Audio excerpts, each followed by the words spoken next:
I met a scientist in America in 1997 who worked for the CIA, and he asked to see me to tell me what he knew was going on, and he couldn't, because he couldn't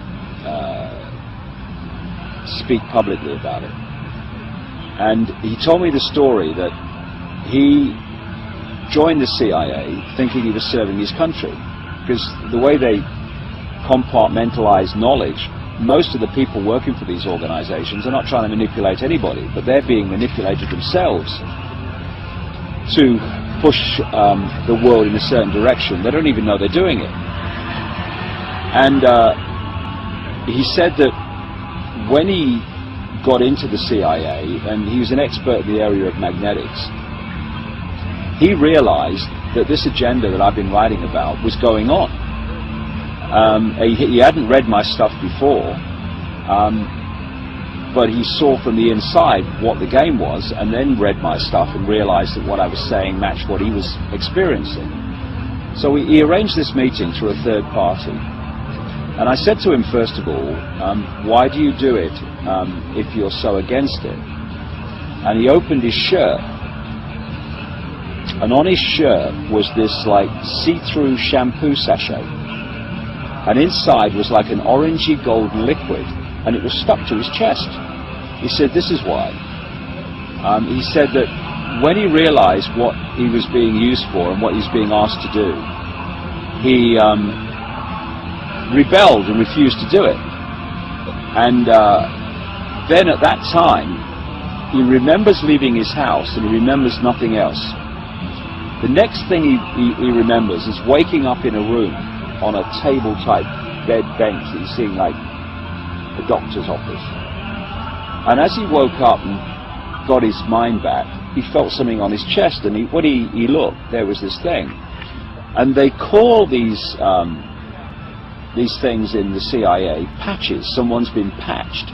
And what it is, they manipulate these people to need this drug to survive, and if the drug is then not replaced, they start to die a very agonizing death. And he knows that, because even after he was patched, he rebelled again, and they didn't repatch him, and he felt the consequences until they put the patch back, when he agreed, okay, I'll work for you. And these patches have to be replaced every 72 hours.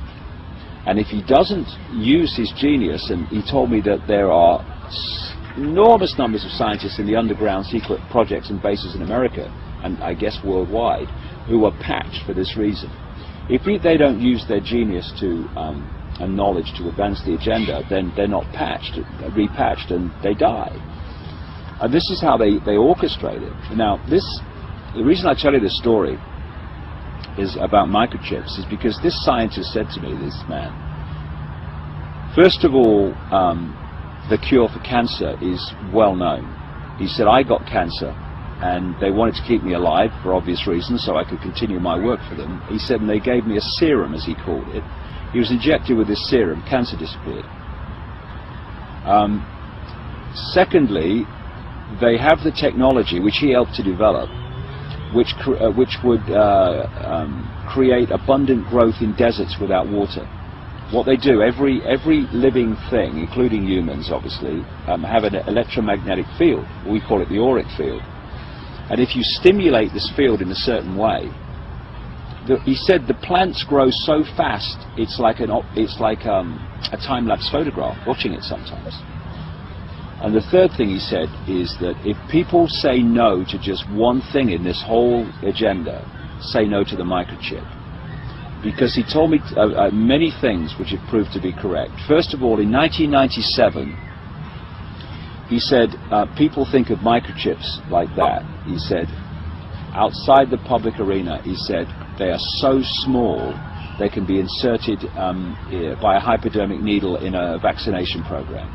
And people in those days weren't talking about nanotechnology, but now we can see that that's true. The other thing he said was, even those that are looking at the microchip and seeing that, hey, there's a conspiracy here, they're thinking only in terms of electronic tagging, so the computer knows where everyone is. And on one level, that's true. But he said the real reason for the microchips is just as you have now this movement towards what they call human-computer interface, where the human brain can work a computer without touching any keys. They can do that because the human body is, in fact, a very, very staggeringly advanced computer. And so when they're dealing with computer human interface, they're actually connecting two computers, one extraordinarily more advanced and complex than the other, obviously. So he said that when they get a microchip inside you, basically they're chipping a computer in the sense that they're operating.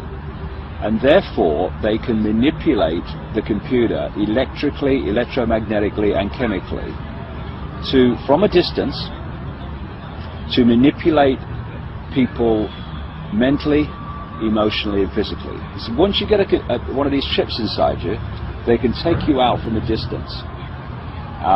They can destabilize your body so you get illnesses which take you out or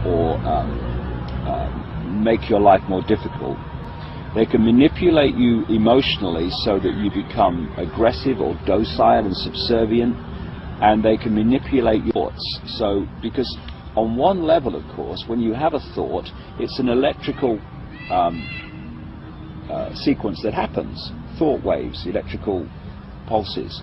If they can get into your brain at that electrical level, they can put thoughts into your mind which you are having that you think are your own thoughts, when in fact they're being externally implanted through the chip.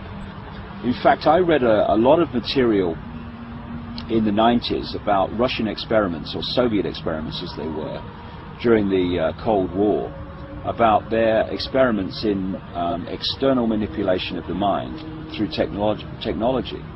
And they were doing things. I remember one example that was in one of these documents. They would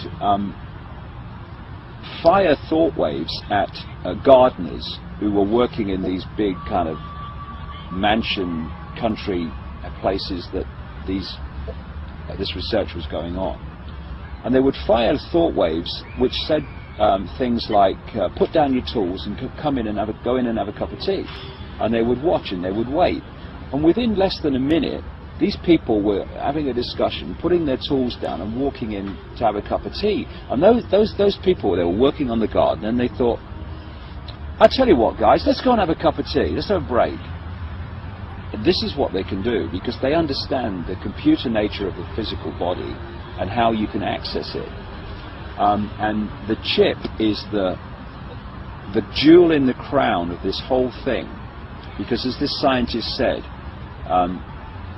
if you say no to just one thing, say no to the chip, because once you've done that, they have external access to your body systems.